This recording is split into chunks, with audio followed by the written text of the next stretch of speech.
Okay, I'm going to show you how to read the basics of a birth chart in just a few minutes. Okay, so I'm using astro.com here as an example. You can go to any website that offers birth charts or any app or whatever. I'm using astro.com. You put in your birth date, your birth time, and your birth location. You need those three things in order to get a chart. Okay, so there are three different things that we're going to focus on: planets, signs, and houses. Okay, the planets you can see here in the chart, these little symbols, like you have one that looks like a moon. Obviously that's the moon, right? They're not all literally planets, but we're going to call them planets for now, makes it easier.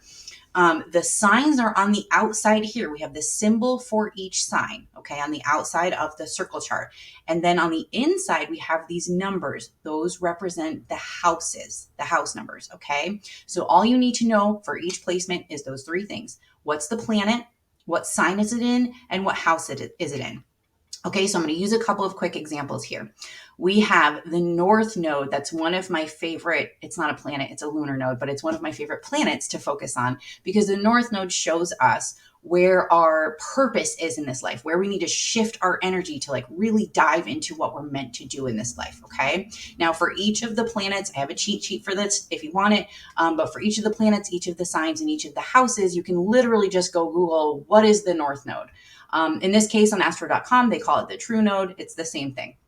Okay, so the North Node, again, Google it. But the North Node is about your mission, your purpose in this life, essentially, and what energy you're meant to shift into.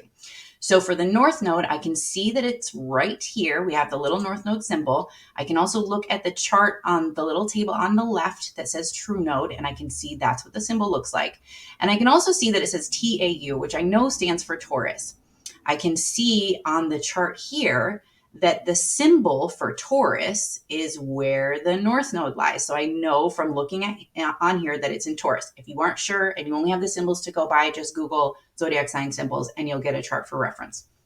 Okay, now going up from there, I can see that this is in the little pie piece that has the number 2. That means it's in the second house. So we have the North Node in Taurus in the second house.